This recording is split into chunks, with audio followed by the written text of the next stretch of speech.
Imagina trabalhar assim por 14 anos seguidos sem receber um único salário. E aí, quando o seu chefe finalmente te oferece um, você olha para ele e diz: não, obrigado, não quero. Parece loucura, né? Mas séculos atrás, uma das figuras mais conhecidas da Bíblia, Jacó, fez exatamente isso. Enquanto a maioria das pessoas busca a segurança de um salário fixo, ele rejeitou. E essa decisão mudou tudo. Hoje, a gente vai mergulhar a fundo numa coleção de fontes que misturam comentários e trechos bíblicos para examinar a jornada financeira de Jacó.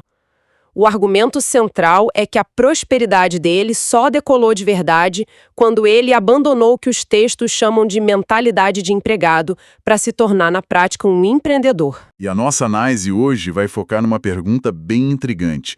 Por que um homem que carregava promessas divinas tão poderosas demorou 14 anos para começar a construir a própria riqueza? E mais importante, qual foi a chave que em apenas 6 anos tornou ele mais rico que o próprio tio e patrão Labão? É uma história sobre finanças, mas também sobre psicologia, risco e autopercepção. Certo, então a grande pergunta é: por que a demora? 14 anos é muito tempo. Qual era exatamente a situação de Jacó nesse período com o tio Labão? O cenário é o seguinte: Jacó foge de casa e chega para morar com o tio, o Labão. Ele se apaixona pela filha de Labão, a Raquel, e concorda em trabalhar por 7 anos em troca de se casar com ela. Labão engana ele e dá a filha mais velha, a Lia. Então Jacó trabalha mais 7 anos por Raquel, totalizando 14 anos. Durante todo esse tempo, ele não tem um salário formal. Ele é, na prática, um funcionário de altíssimo desempenho que está enriquecendo, assim, exponencialmente os negócios do tio, mas sem construir nada para si mesmo. E o que torna essa situação ainda mais curiosa é que, segundo as fontes, Jacó não era um sujeito qualquer sem sorte. Ele tinha vantagens espirituais, digamos assim. Exatamente. O fascinante aqui é que ele carregava 2 bênçãos muito poderosas.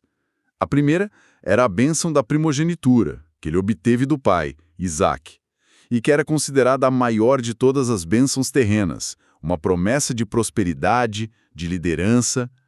A segunda eram umas bênçãos sem medidas, que, segundo a interpretação dos textos, ele ativou se tornar dizimista, ou seja, ao se comprometer a doar 10% de seus ganhos, uma prática de fé. Ok, então se ele era tão abençoado, por que estava praticamente quebrado trabalhando de graça para o tio por 14 anos? Alguma coisa não se encaixa. Com promessas tão grandiosas, por que o resultado financeiro demorou tanto para aparecer? Essa é a pergunta de $1 milhão, e é o cerne da análise das fontes. A conclusão a que elas chegam é que as bênçãos eram como um motor potente, sabe? Mas o carro estava com um freio de mão puxado.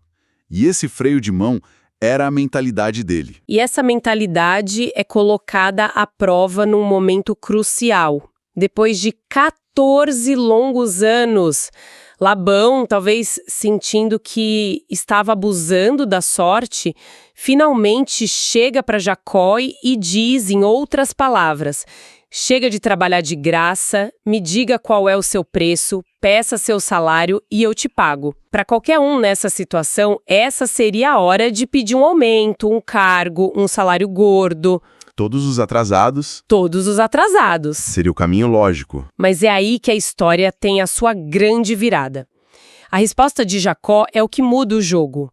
Labão pergunta o que ele quer e a resposta citada em Gênesis é: nada me darás.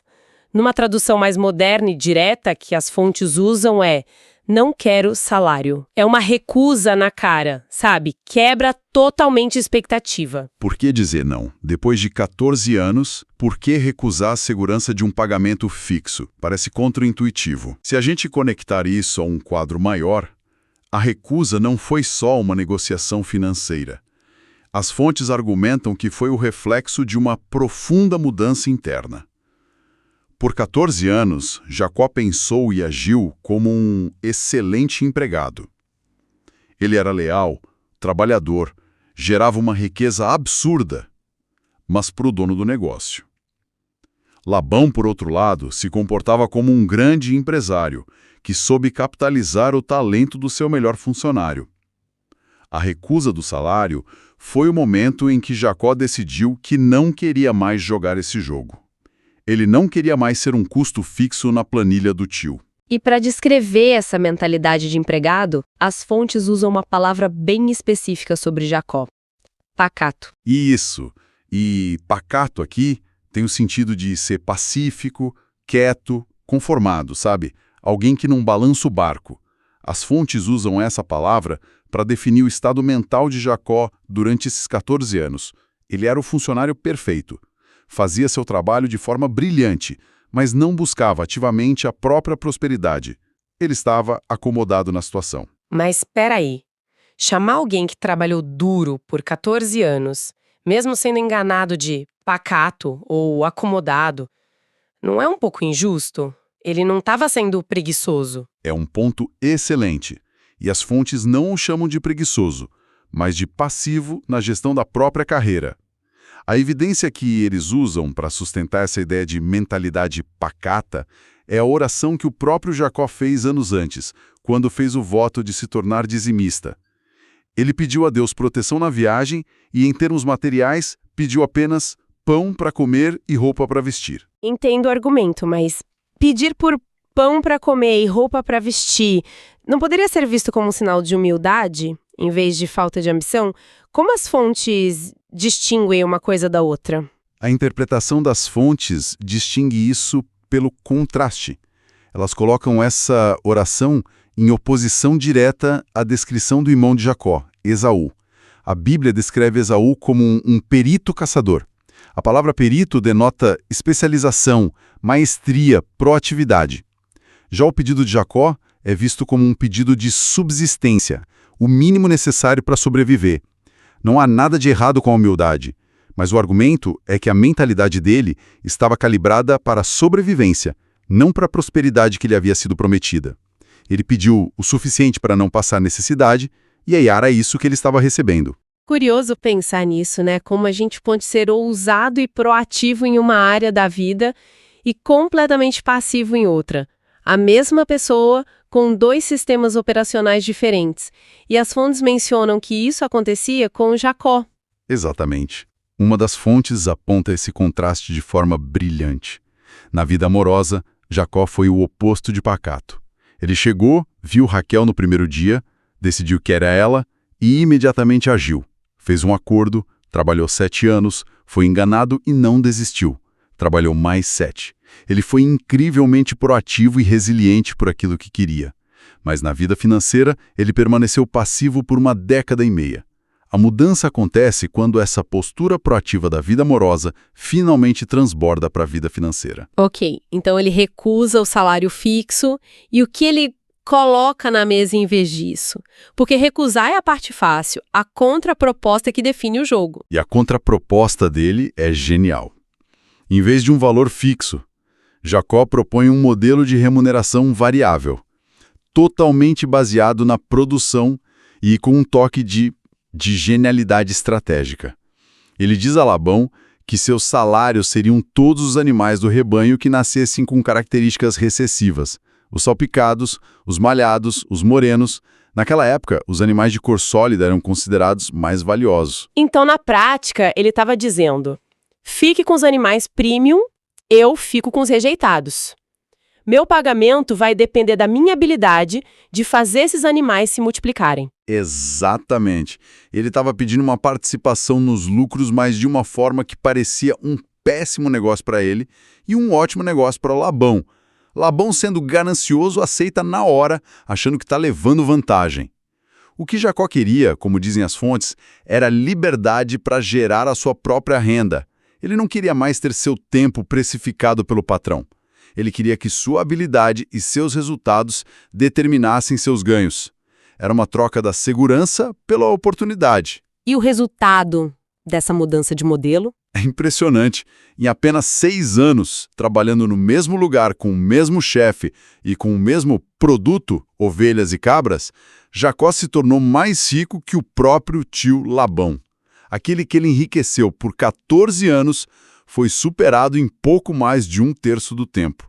É uma virada de jogo espetacular. Mas imagino que não tenha sido tão simples. Conhecendo o histórico de Labão, duvido que ele tenha simplesmente aceitado ver o sobrinho prosperar sem fazer nada. E essa é uma parte crucial da história que as fontes fazem questão de frisar. Não foi só estalar os dedos e a proposta mágica funcionou. Jacó relata mais tarde, em uma conversa, que durante esses 6 anos, Labão mudou as regras do jogo 10 vezes. 10 vezes. Isso não é uma parceria, é uma guerra de desgaste. Exatamente. A cada vez que a estratégia de Jacó dava certo e os animais defeituosos se multiplicavam, Labão mudava o acordo. Agora os malhados não valem mais, só os listrados. E Jacó tinha que se adaptar, usar sua inteligência e perseverança para continuar prosperando apesar da desonestidade do parceiro. Não foi um acordo de cavalheiros, foi uma batalha de astúcia e resistência que durou 6 anos. O sucesso não veio só do sistema que ele propôs, mas da sua resiliência para fazê-lo funcionar sob ataque constante. E é nesse ponto que a tal ajuda divina entra em cena de forma mais clara, certo? Sim. As fontes apontam para um momento em que Jacó tem um sonho e um anjo lhe diz: "Tenho visto tudo o que Labão te fez." A interpretação é que, no momento em que Jacó parou de ser pacato e começou a lutar ativamente por si mesmo, as bênçãos que ele já tinha encontraram um canal para fluir. A ação divina não o poupou da luta, mas lhe deu as estratégias e a força para vencer a injustiça. A prosperidade dele foi forjada no fogo da adversidade criada por Labão. Certo. Então, como as fontes trazem essa história de milênios atrás para o nosso mundo de hoje? Qual é a conexão com, sei lá, um plano de carreira numa empresa moderna? A conexão que as fontes fazem é uma crítica direta ao que elas chamam de mentalidade do salário fixo. A ideia de que um pagamento previsível, embora seguro, pode criar um teto para o potencial de uma pessoa, levando-a a um ciclo de apenas trabalhar para pagar as contas. Mas essa ideia do salário fixo é complexa, não é? As fontes a criticam, mas para muita gente, essa previsibilidade é fundamental. É o que permite comprar uma casa, fazer um financiamento, planejar a educação dos filhos. Não é só acomodação, é uma busca legítima por estabilidade. As fontes veem isso só como um problema ou reconhecem essa busca por segurança? Essa é a nuance importante. A análise das fontes não sugere que segurança é algo ruim, ou que todo mundo deveria largar o emprego e abrir um negócio amanhã. O argumento central é sobre a mentalidade por trás da escolha. É sobre entender o trade-off. A crítica é direcionada à pessoa que tem potencial e ambição para mais, mas fica presa em um sistema que não recompensa o desempenho extra, apenas o cumprimento de horas. Eles dão exemplos práticos disso? Sim. Um dos textos cita o exemplo de uma categoria de trabalhadores que luta arduamente por um acordo coletivo e celebra um aumento de 3,3%. Um valor que, na maioria das vezes, mal cobre a inflação. A celebração é pela manutenção do poder de compra, não por um crescimento real. Outro exemplo é o da pessoa que, para tentar prosperar, acumula 2 ou 3 empregos. Ela vende todo o seu tempo, fica sem energia para a família ou para si mesma e, no fim, o ganho extra é marginal. Então a alternativa proposta não é simplesmente trabalhar mais, De jeito nenhum. mas trabalhar de forma diferente. Exato. A alternativa, segundo a perspectiva desses materiais, é adotar uma mentalidade focada em gerar valor e faturamento, em vez de apenas cumprir um horário. É mudar a pergunta de quanto eu ganho por mês para como meus resultados podem determinar meus ganhos. Isso pode acontecer dentro de um emprego, buscando comissões, bônus, participação nos lucros, ou fora dele, empreendendo. A sugestão é estabelecer metas de crescimento que os textos enquadram como sendo para a glória de Deus, mas que em termos seculares significa mirar em todo o seu potencial. É sobre trocar o teto de vidro por um céu aberto, mesmo que isso signifique enfrentar algumas tempestades. Uau! A gente começou com a simples recusa de um salário e desvendou uma história complexa sobre a transformação de uma mentalidade passiva, pacata, para uma mentalidade proativa, de dono do próprio destino. Exatamente. A jornada de Jacó foi essa. De um excelente empregado, Abençoado, mas financeiramente estagnado por 14 anos, para um parceiro de negócios que, mesmo enfrentando trapaças constantes, construiu uma riqueza extraordinária em 6 anos. E a virada de chave não foi trabalhar mais duro, ele já fazia isso. Foi mudar a forma como ele era remunerado e, mais importante, como ele se via no jogo dos negócios. E isso nos deixa com um pensamento final para refletir. As fontes apresentam a história de Jacó como um modelo de sucesso empreendedor, alcançado apesar da desonestidade e da trapaça de seu parceiro Labão. Fica a pergunta: será que a diversidade e a necessidade de superar a injustiça são componentes essenciais para forjar essa mentalidade de sucesso? Ou essa é apenas uma característica particular e dramática desta narrativa específica?